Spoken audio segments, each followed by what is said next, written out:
It's good to be home. Now we need to end the illegal abduction of Kilmar Abrego Garcia and bring him home too. That people understand this case is not just about one man. It's about protecting the constitutional rights of everybody who resides in the United States of America. Now, the Trump administration wants to flat out lie about what this case is about. They want to change the subject. They want to make it about something else. And they are flouting the orders from the Federal District Court, the Fourth Circuit Court, and the Supreme Court to facilitate his return. And last night, at about 6:40 p.m. El Salvador time, 8:45 p.m. here on the East Coast, I called Jennifer to tell her that I had met with Kilmar. And I told her what he said to me, which was first and foremost that he missed her and his family. And as he said that, you could see a tear go down his cheek.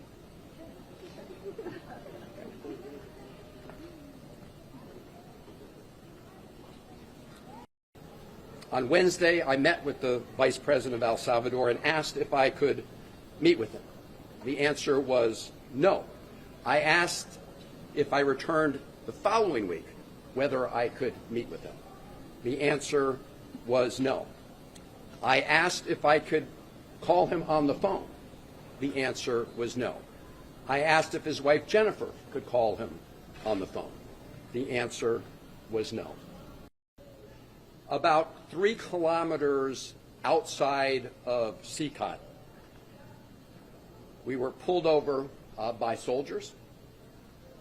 You could see the rest of the traffic was allowed to go by. We were pulled over by soldiers and told that we were not allowed to proceed any farther.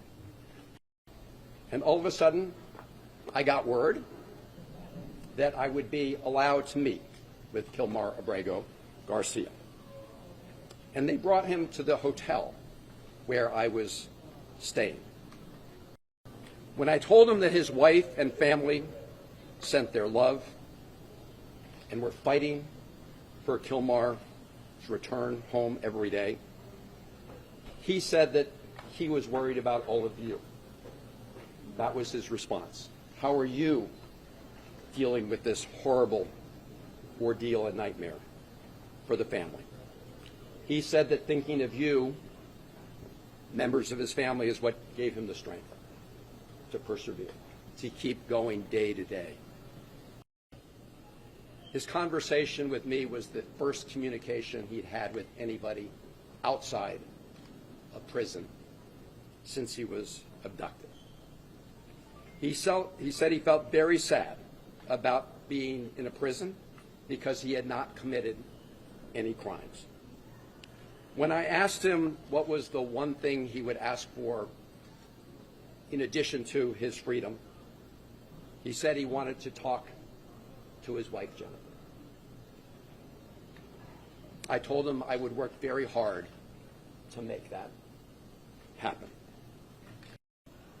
So I say to the President and the Trump administration, if you want to make claims about Mr. Abrego Garcia and MS-13, you should present them in the court, not over social media. Not at press conferences where you just rattle stuff off. Into the lengths that President Bukele will do to deceive people about what's going on. And it's also shows the lengths that the Trump administration and the president will go to, because when he was asked about a reporter about this, he just went along for the ride. So the White House and the president have been lying about this case from the beginning. They've been trying to change the subject.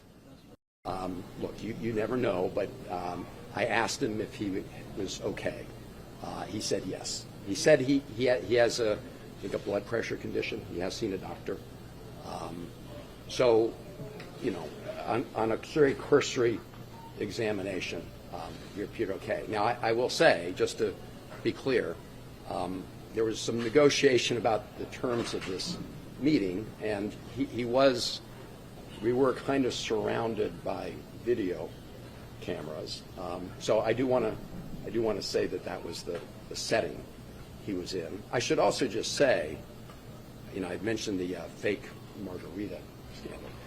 They actually wanted to have the meeting by the side of the pool, right, in the hotel. Just right. I mean, this is a guy who's been in CECOT. This is a guy who's been detained.